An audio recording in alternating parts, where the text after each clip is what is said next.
के एहसास में रहेंगे, तो फिर ये जीवन हमारा बहुत ही खुशबू से भर जाएगा।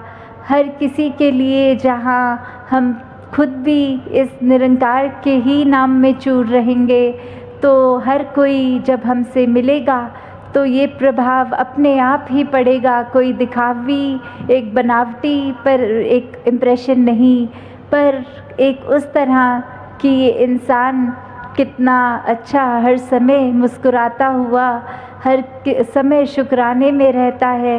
तो उस तरह का जीवन जो भक्तों ने सिखाया कि जीते जी जहाँ खुद हमें इस रोशनी रूपी ब्रह्म ज्ञान, ये परमात्मा, ये निराकार, इसके तरफ ही अपना मुख जब रखेंगे तो हर समय हमारे मुख पे रोशनी रहेगी।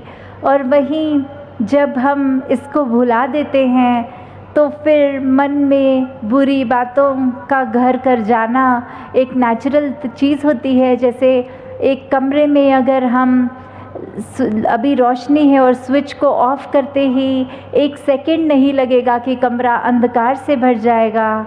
तो उसी प्रकार जिस पल हम इस परमात्मा को भूलते हैं, वहीं एक वैर, नफ़रत, अहंकार, ऐसे अनेकों बुरे भाव मन में घर करते हैं। तो कैसे हर एक को जहाँ हमने एक सत्कार ही करते जाना है, उसको उस तरह से इंसान को जज नहीं करना कि ये व्यक्ति ने तो कभी कुछ हमारे लिए अच्छा किया ही नहीं है, तो हम क्यों इसके लिए कुछ अच्छा करें।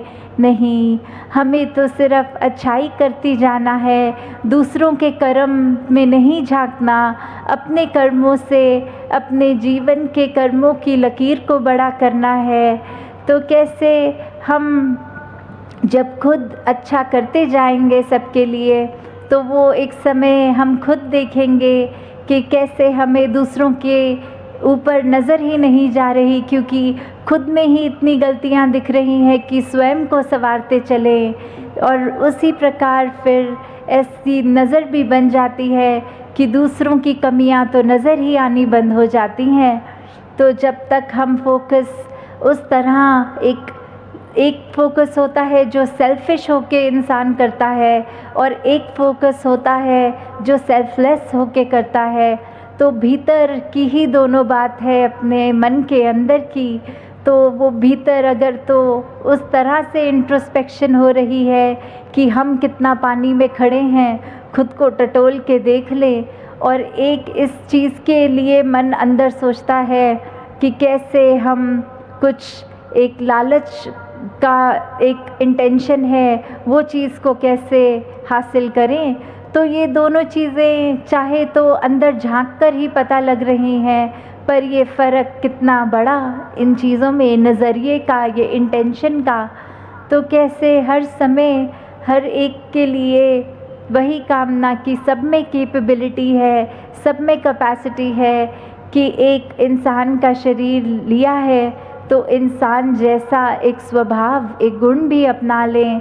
और अगर ऐसा जीवन है तो मुबारक है, वहीं वरना मेजॉरिटी अगर सब, अक्सर ऐसी बात भी कही गई है कि शरीर मनुष्य का और स्वभाव पशुओं वाला, या इतना भी ग्रंथों में लिखा गया है कि मनुर्भव।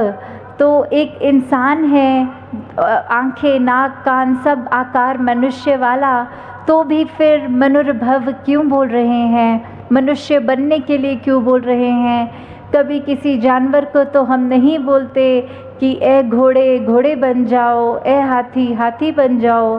तो मनुष्य को ही क्यों बोला जा रहा है कि मनुष्य बन जाओ, क्योंकि ये मनुष्य सिर्फ शरीर की वजह से मनुष्य नहीं जाना जाता।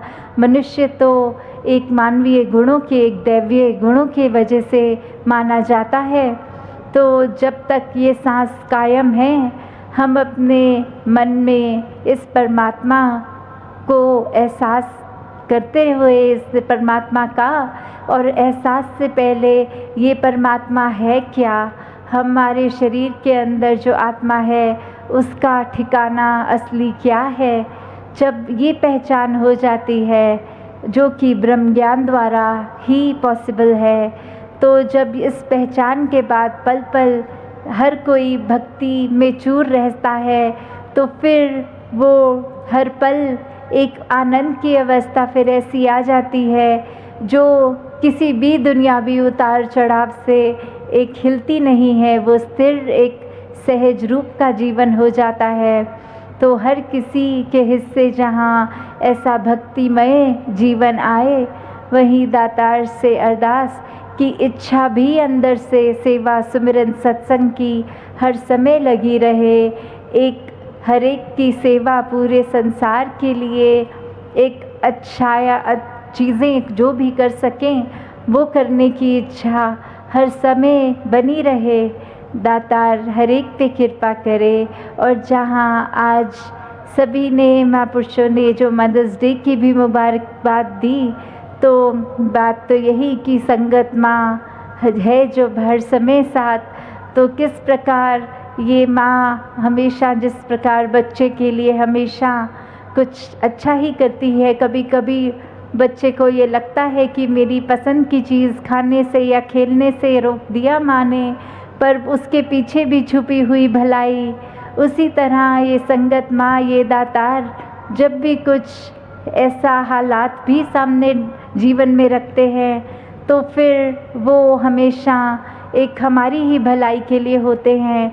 तो अक्सर सत्संग में भी अगर कोई महापुरुष हैं जिसके साथ कोई मनमुटाव हो गए हैं, तो उन्होंने भी अगर कुछ ऐसा कहा होता है, तो वो भाव सिर्फ वही कि माँ अक्सर बच्चे की भलाई के लिए कुछ डायरेक्टली बात ऐसी बोल देती है, और फिर अगर हमने वो बात को मन पे ले लिया तो ये मनमुटाव हो जाते हैं।